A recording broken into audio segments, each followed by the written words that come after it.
రాత్రి జరిగింది, పొద్దున కల్లా రవికిరణ్ గారు ఆయన వీడియో చూపిస్తున్నారు, ఒక్క నిమిషం అండి. మీరు పర్లా వీ హ్యావ్ టైం అండి. వివేక్ బాబు గారు మీరు రెడీ చేసుకునే లోపల సురేష్ మాట్లాడతారు. మీరు రెడీ చేసుకోండి ఆ వీడియో. సురేష్ చెప్పండి. ఇప్పుడు పవన్ కళ్యాణ్ గారు ఎందుకు అలా రియాక్ట్ అవ్వాల్సి వచ్చిందనే దానికి ఉన్న వెనక రీజన్ ఆయన చెప్పే ప్రయత్నం చేస్తున్నారు. You should have some patience అండి. వినాలి. నేను ఒకటి వాసుదేవన్ గారు, నేనేమంటానంటే ఇందాకే చెప్పాను, ఏదైనా కూడా సంఘటన జరిగింది అంటే దానికి వెనకున్నటువంటి కారణాలను కూడా మనం ఒక కోణంలో ఆలోచించాలా. ఎందువల్ల జరిగింది చెబుతున్నారు ఆయన అలా మాట్లాడటానికి గల కారణం వివేక్ బాబు చెప్తారు ఇప్పుడు. ఎందుకు ఏంటనేది అదే కదా ఆయన చెప్తానది ఇందాక నుంచి.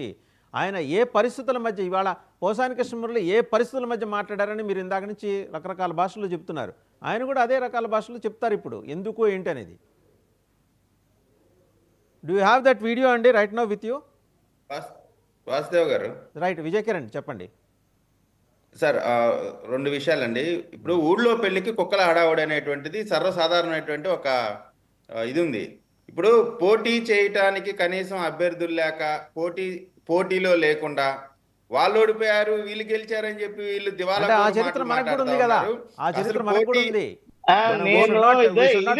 ఈ విధానాలు దయచేసి మీరు ఇవి తగ్గించుకోవాలి. ఇప్పుడు కూడా ఒకటి. రెండోది,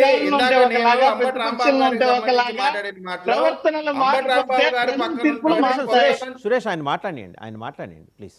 విజయకిరణ్ గారిని మాట్లాడండి. అంబటి రాంబాబు గారితో పాటు ఉన్న కొంతమంది గురించి మాత్రమే మాట్లాడాను. ఎంటైర్ అదే ఇప్పుడు వైఎస్ఆర్ కాంగ్రెస్ పార్టీ ఒకటంటే దాన్ని పెడార్థాలు తీసి మేము అనింది ఒకే మాట, దాన్ని అంతా వైఎస్ఆర్ కాంగ్రెస్ పార్టీ వీళ్ళకి వచ్చిన 40% ఓటర్ అందరిని అన్నట్టు వాళ్ళు మాట్లాడుతూ ఉన్నారు.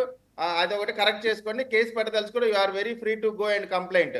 దాంట్లో ఎటువంటి ఇది ఏం లేదు. రెండోది, టీడీపీ వారు మాట్లాడిన మాటలు మీరు చూపించారు. అదే విధంగా వైసీపీ వారి బీప్ లేకుండా చూపించేటువంటి పరిస్థితి ఉందా? అక్కడే మనకు అర్థమవుతుంది. మీరు ఫ్రీగా దాని మీదే కదండి ఆయన అరెస్ట్ అయింది పోసాని కృష్ణమురళి. ఇప్పుడు మళ్ళీ అవన్నీ చూపించమంటారా? ఆయన మాట్లాడారు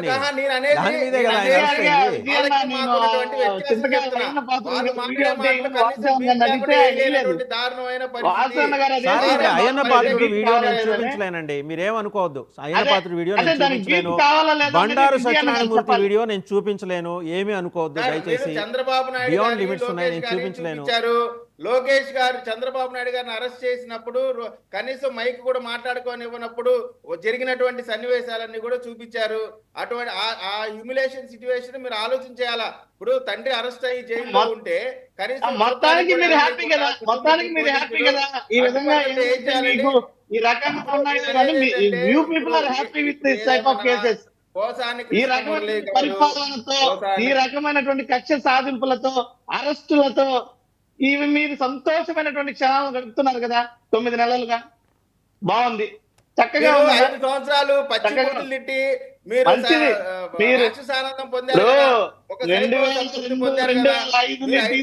ఇప్పుడు కేసులు పెడుతున్నారు.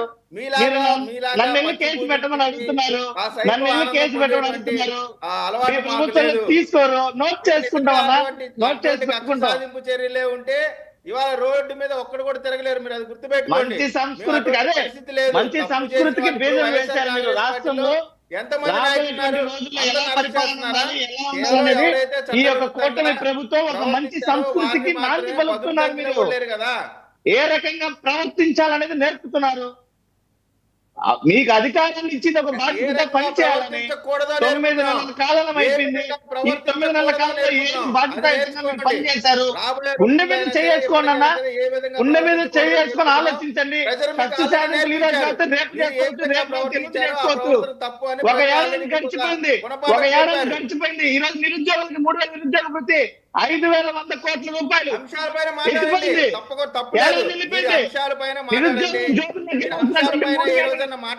నెలకు 3,000 రూపాయలు, 5,100 కోట్ల రూపాయలు గాల్లో కలిసిపోయింది. ఎక్కడ ఉచిత బస్సు ఎగిరిపోయింది లేదు, తల్లికి వందనం ఎగిరిపోయింది లేదు. వీటి గురించి ఏం చేస్తాం? కక్ష సాధింపులు ఈ రోజు కాదు, రేపు చేస్తున్న నష్టం లేదు. మీరు ఇస్తామన్న పథకాలు లేకపోతే నష్టం అవుతుంది, మీరు అందిస్తామన్న పాలన అందికపోతే నష్టం వస్తుంది. వాటికి మీరు అంత ప్రాధాన్యత ఇవ్వండి. ₹1000 పెంచడానికి సంవత్సరానికి ₹250 పెంచారు. అదే మేము ఏ ₹1000 ఒక పెన్షన్ ఇచ్చా ఉన్నటువంటి అయిపోయింది. ఈ పెన్షన్ని సంవత్సరం అంటే ఈ 2000 సంవత్సర చేస్తాం, కాలానికి ఒకేసారి మీరు పెన్షన్ 4000 పెంచింది చేసినటువంటి చెప్పుకుంటారు. దమ్మున్న ఈ ప్రభుత్వం మా సంవత్సర ఎన్డీఏ ప్రభుత్వం. కాలానికి ఏం మీరు మాకు చేసిందయ్యా కూటమి పథకాలు ప్రభుత్వం ఏ అంటే విధంగా అమలు చేయాలో ₹1000 ఎప్పుడు ఇవ్వాలో పెన్షన్ ఖచ్చితంగా పెంచారు. ప్రజలకు ఇచ్చిన ప్రతి మాటను నిలబెట్టుకుంటాం. ప్రజలకు ఖచ్చితంగా ఇచ్చిన ప్రతి హామీ ఎక్కడ నిలబెట్టుకొని మీకు మరొకసారి అవకాశం ఎక్కడ? లేకుండా చేయడానికి మాటల్లోనా? కావాల్సినటువంటి అన్ని మాటల్లోనా? కార్యక్రమాలు ఎన్డీఏ చేతల్లోనా? కూటమి చేయబోతా ఉంది, చేస్తా అరే ఉంది. మాటల్లోనా? ఇప్పటి వరకు చేతల్లోనా? చేసిందే కాకుండా అడుగుతున్నా. ఇంకా అదనంగా కూడా చేయబోతా ఉన్నాం.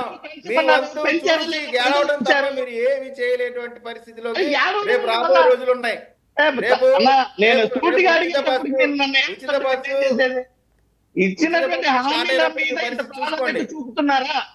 ఇచ్చినటువంటి హామీల మీద ఇంత ప్రాధాన్యత చూపకుండా ఇచ్చినటువంటి అక్రమ ప్రతి అరెస్టులకి హామీ రాజకీయ కక్ష నిలబెట్టుకొని సాధింపులకి ప్రజల చేత మీకున్నటువంటి మళ్ళీ ఎన్డీఏ కక్షలు కూటమి స్వార్థ అధికారంలోకి రాజకీయాల రాబోతా కోసమే ఉంది. ప్రాధాన్యత ఖచ్చితంగా ఇస్తున్నారు. మీలాగా కూటమి ప్రభుత్వము అరాచకమైనటువంటి పరిపాలన అందిస్తుందనడానికి వరుస అరెస్టులే నిదర్శనం.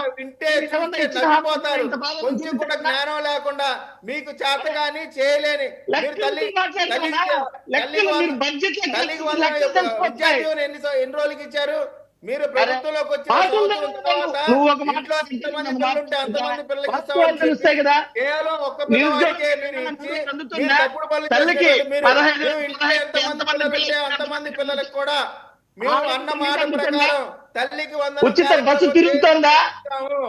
20,000 అన్నదాత సుఖీభావ నడుస్తుందా? పెన్షన్ పట్టుకొని మాట్లాడుతున్నారు.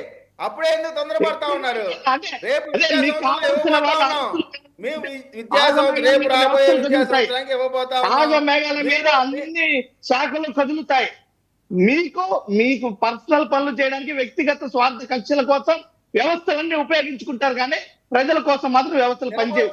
శాంతి భద్రతల కోసం మాత్రం వ్యవస్థలు పనిచేయవు. ఎందుకు? రేపు అంతే కదా.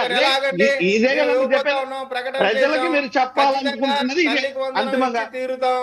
ధైర్యంగా చెప్పండి అన్నా. మీరు ఏదైనా చేస్తుంటే ఈ 9 నెలల కాలంలో మీరు చెప్పుకోదగిన చేస్తుంటే నిన్నటికి నిన్న పెట్టుబడులు సున్నా. మీరు చేసే వ్యవహారాల వల్ల బాధపడమాకండి. దావోస్కి వెళ్ళి సున్నా పెట్టుబడులతో వచ్చారు. ఈ రకమైన సంస్కృతి నడవడం అభివృద్ధి సంక్షేమం ఈ రకమైనటువంటి సంస్కృతి నడవడం వల్ల రాష్ట్రాలకి పెట్టుబడులు రావట్లేదు. దాచుకోగాదు. మీరు ఇవన్నీ గుర్తించేలోపు మీ అధికారం చేజారిపోతుంది. రేపు వైన్ లో మీరు చేసినటువంటి స్కాములు రేపు లెక్క పెడతా ఉంటే లోపలికి వెళ్తా ఉంటే ఓడిపోయిన వాళ్ళ గురించి మాకేం అసలు ఇందాక కూడా నేను అదే చెప్పా. వీళ్ళకి కనపడట్లేదా, వైసీపీ వాళ్ళకి అర్థం కావట్లేదు అంటే ఓడిపోయిన పార్టీ గురించి మీరు కాదు, మాకు తెలుసు మేము ఏ రకంగా ఆలోచించాలి ఏంది అనేది. ఇప్పుడు అధికారంలో మేము లేం కదా, మాకు తెలుసు. మీరు మళ్ళీ మాకు చెప్పాల్సిన పనిలే. ఏం చేయాలి, ఎలా చేయాలి, రాబోయేటువంటి రోజుల్లో ప్రజాక్షేత్రంలో ఏ రకంగా మేము రవికిరణ్ గారు సారీ విజయకిరణ్ గారు మీకు అంటే అవుట్ ఆఫ్ కాంటాక్స్ట్ వెళ్ళి మాట్లాడుతున్నా కానీ కనెక్ట్ చేసుకోండి. కృష్ణదేవరాయలు ఆయన రాజ్యం చేసేప్పుడు చక్రవర్తి కదా, ఆయన చుట్టూ 7 ఈ నవాబులు వాళ్ళు వీళ్ళు రాజ్యాలు ఉండేవి. రాయచూరు, బీజాపూరు ఇవన్నీ. ఆయన ఏం చేసేవాడంటే సిగ్నల్ ఇచ్చేవాడు ముందర రాయచూరు మీద వస్తున్నా వివేక్ బాబు గారు మీ దగ్గరికి వస్తా, మీరు వీడియో చూపించవచ్చు. నేను రాయచూరు మీద దాడి చేస్తున్నా అని వాళ్ళు రెడీగా ఉండేవాళ్ళు. బీజాపూర్ ఆయన కామ్గా ఉండేవాడు, మన మీద కాదుగా రాయచూరు కాదు. సడన్గా గెరిలా అనమాట వెళ్ళిపోయి బీజాపూర్ మీద పడి దాన్ని కొలగొట్టి వచ్చేసేవాడు. అట్లా ఇప్పుడు చేయబోతున్నారా? రోజాను అరెస్ట్ చేస్తాం, రోజా పాపం ఆవిడ భయపడి ఎక్కడో దాక్కుంటుంది, ఆవిడ నక్కి దాక్కుంటుంది. వెళ్ళిపోయి విడుదల రోజున ఏమన్నా ఈ నెలలో అరెస్ట్ చేయబోతున్నారా? సార్, రోజా గారు ఏ విధంగా వైజాగ్ లో రెండు పార్టీల మధ్య గొడవ పడటానికి ఏ విధంగా ప్రవోక్ చేశారు? ఆమె చేసిన తప్పులు ఉన్నాయి కదా.